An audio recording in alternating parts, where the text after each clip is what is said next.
Political vibes ప్రేక్షకులకు నమస్కారం.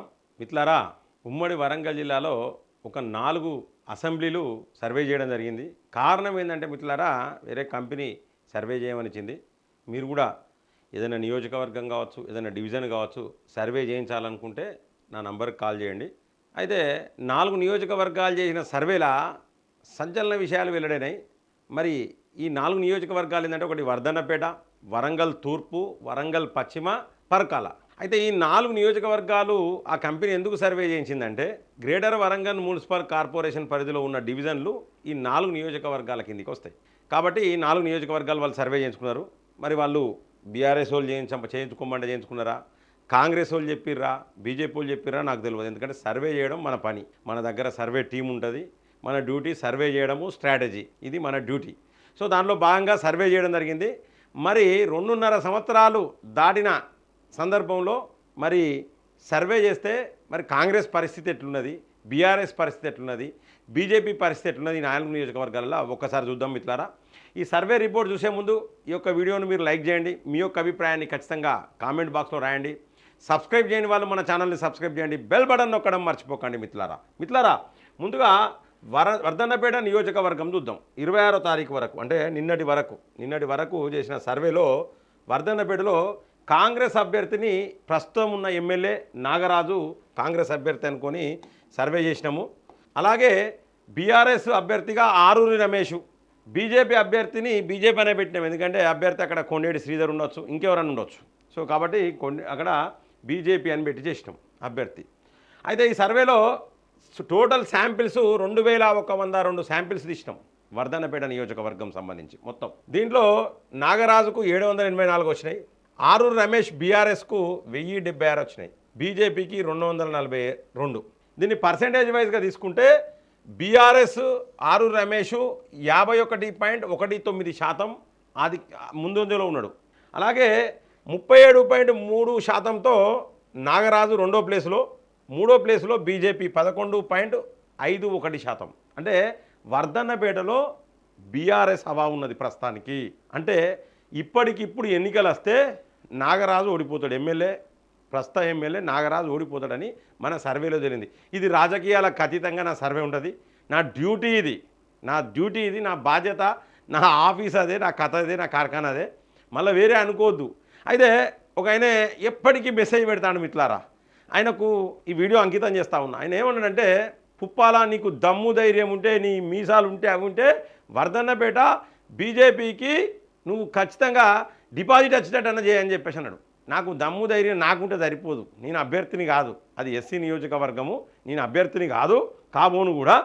అలాగే నాకు దమ్ము ధైర్యం ఉంటే నేను బీజేపీ కోసం పనిచేస్తా, బీజేపీ కోసం మాట్లాడతా, అది నా వ్యక్తిగతం. కానీ సర్వే అనేది ట్రాన్స్పరెంట్గా ఉండాలి కాబట్టి, నిజాయితీగా ఉండాలి కాబట్టి సర్వేలో ఆరూరు రమేష్ ముందంజలో ఉన్నాడు. 51.19%. అంటే 100 ఓట్లు పడితే అందులో 52-53 ఓట్లు బీఆర్ఎస్కే పడతా ఉన్నాయి. సో అటువంటి పరిస్థితి ఇప్పుడు ఉన్నది. అంటే రేపు పొద్దున గ్రేటర్ వరంగల్ మున్సిపల్ కార్పొరేషన్ ఎన్నికలలో వర్ధన్నపేట నియోజకవర్గంలో 13 డివిజన్లు ఉన్నాయి. అందులో కూడా దగ్గర 7 నుండి 8 డివిజన్లు కూడా వర్ధన్నపేట నుంచి వెళ్ళి ఆరూరు రమేష్ గెలిచే అవకాశాలు చాలా స్పష్టంగా కనబడతా ఉన్నాయి మిత్రులారా. సో ఏది ఏమైనప్పటికీ ఇక్కడ బీజేపీ 3వ ప్లేస్లో ఉన్నది, కొంచెం పూర్ ఉన్నది ఇక్కడ బీజేపీ. ఇది వర్ధన్నపేట నియోజకవర్గం. ఆరూరు రమేష్ బీఆర్ఎస్లో పోయిన తర్వాత కొంత బీఆర్ఎస్ యాక్టివేట్ అయిందని కూడా మనం చెప్పుకోవచ్చు. అక్కడ ఉన్న పరిస్థితులు ఏంటంటే, మనకు వచ్చిన ఫీడ్బ్యాక్ ఏంటంటే, ప్రస్తుతం ఉన్న ఎమ్మెల్యే నాగరాజు పైన చాలా అలిగేషన్స్, అంటే ఆరోపణలు ఏంటంటే, జనాలకు కలవడు అనేది ఒక ఆరోపణ, హైదరాబాద్కే పరిమితం అనేది రెండో ఆరోపణ, మూడో ఆరోపణ ఏంటంటే ఆయన కొడుకును కొంత హవా నడుస్తూ ఉన్నదని చెప్పేసి మూడో ఆరోపణ. ఇంకో 4వ ఆరోపణ ఏంటంటే ఆయనను సారాన్ని పిలవాలంటారు అందరు. అక్కడ సారాన్ని పిలవాలి, అన్నాన్ని పిలవడానికి లేదు, సారాన్ని పిలవాలి, పోలీస్ ఆఫీసర్ కదా ఆయన గతంలో, సారాన్ని పిలవాలని చెప్పేసి కొంతమంది అంటా ఉన్నారు. కొన్ని ఆరోపణలు ఉన్నాయి. ఇక పోతే నెక్స్ట్ ఏంటంటే, బీఆర్ఎస్లో జరిగిన అభివృద్ధే కనబడుతుంది తప్పితే కాంగ్రెస్లో ఏ అభివృద్ధి జరగలేదని, ముఖ్యంగా కాంగ్రెస్ మీద ఉన్న వ్యతిరేకత కూడా కొంత ఆయనకు నెగిటివ్ అయ్యే అవకాశం ఉన్నది అని చెప్పేసి, అంటే ఇవన్నీ కూడా ఫైండింగ్స్. ఇక బీఆర్ఎస్కు సంబంధించిన మెరిట్స్ ఏం కనబడ్డాయి అంటే, అక్కడ ఆరూరు రమేష్ వచ్చినాక జోష్ ఉన్నది. ఈ మధ్యకాలంలో చేరికలు చాలా అయినాయి, కొన్ని 100 చేరికలు అయినాయి ఈ మధ్యకాలంలో.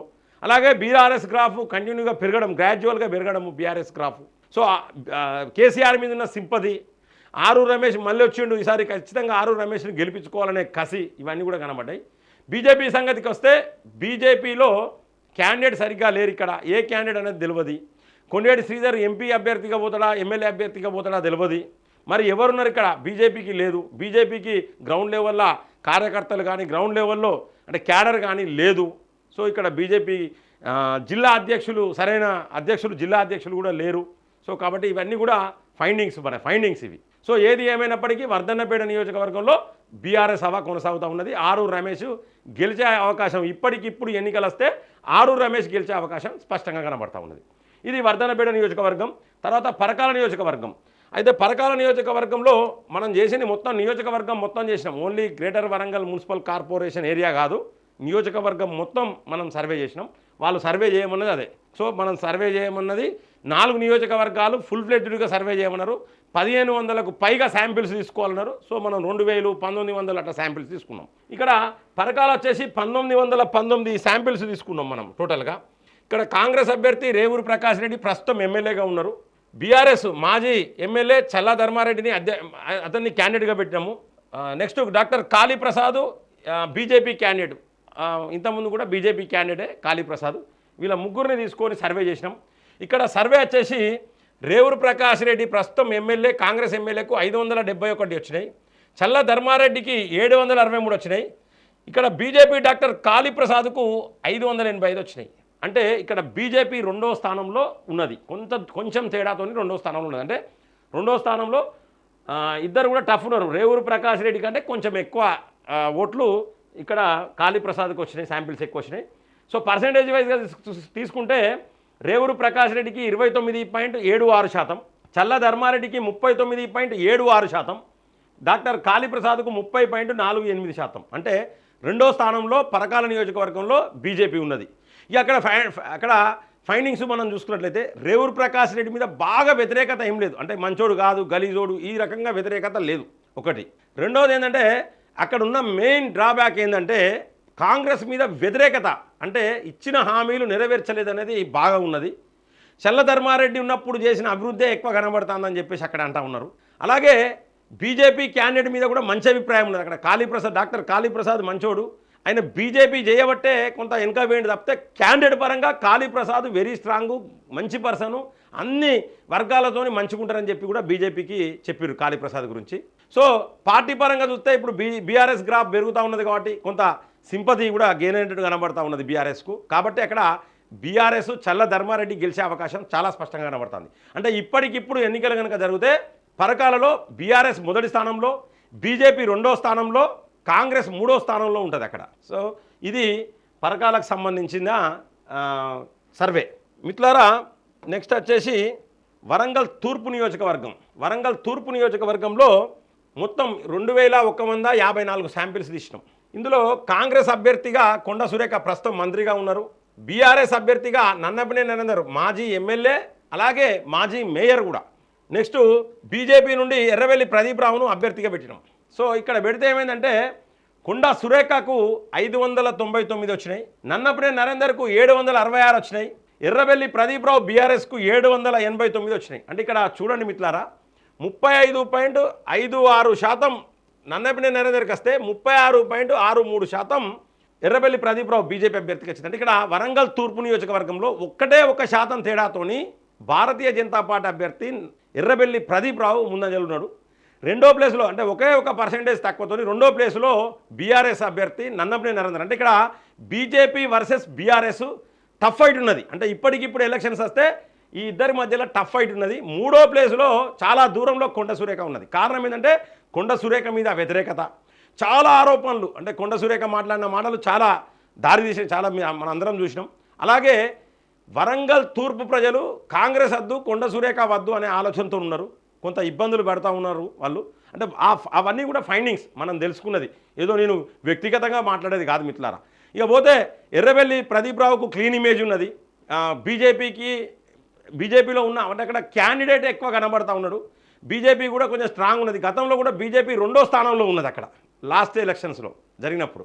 అలాగే నన్నపనే నరేందర్ కూడా సింపతి ఉన్నది, ఓడిపోయిన సింపతి ఉన్నది నన్నపనే నరేందర్కు. అలాగే బీఆర్ఎస్ కొంత గ్రాఫ్ పెరగడము, దీంతో ఏంటంటే వరంగల్ తూర్పు నియోజకవర్గంలో మొదటి స్థానంలో బీజేపీ ఒకే 1% ఆధిక్యంలో బీజేపీ ఎర్రబెల్లి ప్రదీప్ రావు ఉన్నాడు.